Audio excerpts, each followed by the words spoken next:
په اوس وختونو کې د ماشومانو لپاره ستاسو په نظر د غریب ټولنې حالات څه ډول ارزوي؟ زموږ ټولنه تاسو ته معلومه ده، تاسو په دې ټولنه کې وخت تیر کړی، په دې ټولنه کې پاتې شوی. همدغه زموږ تاسو ټولنه یا د ټولنې حالات او وضعیت د ماشومانو لپاره یا د خپل ځان لپاره څنګه ارزوي؟ لکه د هر څه نه مخکې چې تا څنګه لکه ما څخه دې پوښتنه وکړه چې د اوسني حالات کې د تاسو ټولنه څنګه ارزوي. موږ په دې ټولنه کې دوه ډوله خلک لرو. یو هغه چې ښه سالمه تربیه شوي وي او دویم هغه خلک چې سالمه تربیه مقصد ښه نه وي روزل شوي.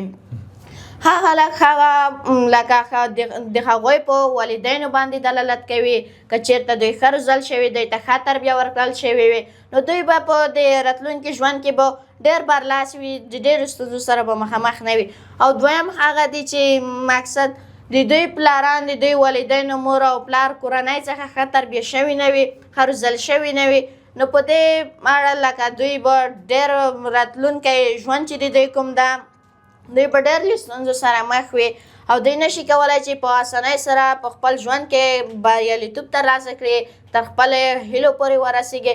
نو دغه دوه ډوله خلک دی چې لکه د تاسو کتلی شئ چې په نننی وخت کې چې په خوست بازار کې هغه خلک، هغه وړه وړه ماشومان چې دي چې دوی خلطې ټولوي، د هغه ګندګي دوی راټولوي او دوی په واسطه دوی پیسې ګټي او دغه د کورنۍ ته خپله حلاله روزي را پیدا کوي. نو دا چې د هغوی والدین، بعضې والدین چې دي دوی دغه خپلو زمان او مقصد د دوی زمان چې دی دوی ښه روحیه کړی، که په اقتصادي لحاظ دوی هم څه لري نه، مقصد په دوی ډېر په سختۍ سره خپلې پیسې ګټي. او په دویم هغه دی چې بیخي دره کې نه لګېږي، یعنې اقتصادي لحاظ ډېر کمزوري وي. د سهیل احمد په اوس وخت کې که چیرې یو ماشوم هوښیار چلند ونه کړي یا مثلا پوه چلند ونه کړي، لکه تاسې وړاندې ویلې د کورنۍ له لورې په ښه ډول ونه روزلی شي، ټولنه کې څومره ډېر ګواښونه ورته موجود دي. که چیرې دا حالتونه ونه شي کړلی شي یو ماشوم بېلارې شي، لکه دا په د دوی په والدینو، د دوی په مور او پلار باندې دلالت کوي. که چېرته دوی ته ښه روزنه ورکړل شي، دوی ته دا وښول شي چې که زه چېرته بازار ته ځم، زه چېرته په یو سړک باندې روان وم، زه باید په کومه لاره باندې لاړ شم، په کوم طرف کې لاړ شم، نو دا د دوی په کورنۍ، د دوی په والدینو باندې دلالت کوي. که چېرته دوی ته سالمه تربیه ورکړل شوي، سالم روزل شوي، نو دوی به په راتلونکي ژوند کې ډېر ډېر احترامانه او ډېر به لکه مقصد په ټوټ نظر به نه ورته کتل کېږي. که چېرته په سمه توګه ونه روزل شي، نو دا به زموږ ټولنه به له ډېرو ستونزو او کړاوونو سره مخ شي. نو هیله ده چې ټول والدین دوی ته ښه روزنه او تربیه ورکړي.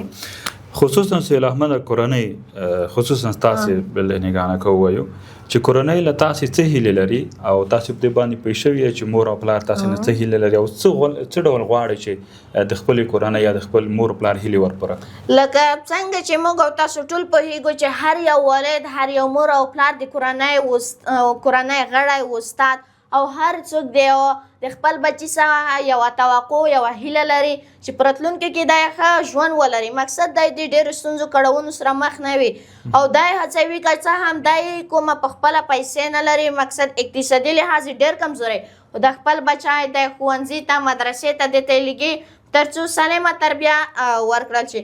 نو زموږ کورنۍ له ما څخه داسې هیله لري چې په راتلونکي کې یو ښه ډاکټر شم او زما پلار په ما باندې لکه هر رقم تکلیفونه چې وي دی خپله ګالي او ما ته یو رقم سهولت برابر کړی دی او دی دا توقع لري، هیله لري چې دی په راتلونکي کې د ډېرو ستونزو سره مخ نه وي. لکه په دوی باندې دغه تېر شوي دي، دغه ډېرو کړاوونو، سختو حالتونو سره دوی مخ شوي وي. نو ځکه دوی څه ډول غواړي چې د خپلې پلار دغه هیله چې په راتلونکي کې ته یو ښه ډاکټر شي، څه ډول یې پوره کړي؟ لکه دا چې زه غواړم، زما د پلار دا توقع ده، هیله ده چې زه په راتلونکي کې یو ښه ډاکټر جوړ شم. دا زه باید ښوونځي ته لاړ شم، ښه تعلیم وکړم، ښه روحیه، مقصد د خلکو سره ښه چلند وکړم. نو زه لکه زما پلار خپل ما ښوونځي خوشحالي لیسې ته رالېږي تر څو ښه وروزل شم او تر څو په راتلونکي کې یو ښه ژوند ولرم. مقصد د ډېرو ستونزو سره نه وم مخ او دا د ما پلار هیله ده چې دا یې ښه روزل شي او په راتلونکي کې کومه ستونزه او مشکلات ونه لري. موږ یوه معقوله وایو ماشومان د راتلونکي رهبران دي هر وخت لپاره په رسنیو کې په سوشل میډیا کې تاسو په دې باندې پوه شوي تاسو ماشومان چې دغه کلمه یا دغه جمله څه معنا لري؟ هو لکه د ماشومان د راتلونکي په رهبران دا په څه معنا ده؟ په دې معنا که چېرته یو ډاکټر یو انجینر دا نن د دغه ځای ته رسیږي دا یو شی جوړوي دا د استاد برکت دی. لکه که چېرته استاد نه وي نو دی نشي کولی چې مقصد په راتلونکي کې یو دا رهبر شي یو ډاکټر شي یو انجینر شي. نو دا په دې باندې دلالت کوي چې ماشوم نن هغه هم د موږ په شان کوچنی و لیدو زده کړې کولې تکلیفونه یې ګالل او بالاخره هم خپل مقصد ته خپل موخې ته دی ورسېدو. نو دا په دې معنا کوي که چېرته یو ماشوم په ښه طریقه په ښه معنا وروزل شي نو دی به په راتلونکي کې ډېر مقصد ډېر احترام به په ټولنه کې دته وي او ډېر په لوړه سترګه به دته کتلی کېږي او په دا معنا لري چې مقصد دا که ښه وروزل شي نو ښه نتیجه به یې ښه وي. ښه ډېره مننه سهیل احمده. یو خبره په ټولنه کې دا کېږي چې د ماشومانو په اصلاح کې د کورنۍ رول یا د لویانو رول دا دی. مثلا زه لوی یم ته ماشوم یې اروپایان داسې چې تر هغې پورې چې لویان اصلاح نه شي ماشومان نه اصلاح کېږي یا کورنۍ اصلاح نه شي ماشوم نه اصلاح کېږي. نو د ماشومانو د اصلاح لپاره د لویانو اصلاح ته هم ډېره ضرورت ده. تاسې څومره ورسره موافقه؟ آیا رښتیا تاسې ماشومانو دغه اصلاح په لویانو پورې تړلی او تاسې ډېری خویونه عادتونه له لویانو زده کول؟ هو لکه دا 100% په لویانو پورې تړلی ده. که چېرته ستا یو پلار زه مثال پکې درکړم که چېرته ستا په کورنۍ کې ستا پلار یا ستا بل څوک تره سیګرټ مقصد دا نشهیي توکي استعمالوي او داسې نور کارونه کوي چې دا د وړوکی ماشوم یې د هغه سبا ته زده کوي چې زه به او دا ډېر ښه عادت ده چې دا نشهیي توکي استعمالوي دا رقم دی.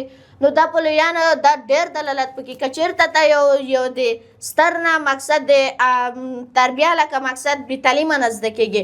که چېرته دی په بازار کې داسې یو کار وکړي چې دا مقصد په بدنام شي او دا نو موږ دا نه کولی شو چې موږ دغه زده کړو چې زه باید داسې کار ونه کړم تر څو زه په راتلونکي کې دی سره مخامخ نه شم. نو دا کې د لویانو ډېر هغه په ډېر مقصد رول په کار ده چې دی په د ټولنه کې ولوبوي تر څو یو ښاد او آباد افغانستان ولرو. په وروستیو کې د یو ماشوم په صفت د ټولنې لویانو ته ستاسو پیغام سره چې د ماشومانو په وړاندې څه ډول برخورد وکړي تر څو ښه ماشومان ولرو؟ لکه زما دا پیغام چې د لویانو لپاره به وي دا دوی باید ښه سالمه روزنه ورکړي. دوی باید داسې ځایو ته پرېنښودل شي چې په هغې کې مقصد داسې یو شی داسې یو کار ترسره کېږي چې د دا ذهنیت سازي چې دا د هغه په بده معنا وشي یعنې دا په راتلونکي کې دی ته مقصد او تشویق شي چې دا هغه بد کار وکړي. نو ما د لویانو څخه دا هیله ده چې دوی باید د خپل ماشومان په ښه تربیه او په ښه ډول وروزي. ډېره مننه سهیل احمده. ډېره مننه کوله تاسو څخه چې موږ ته خپل قیمتي وخت راکړ.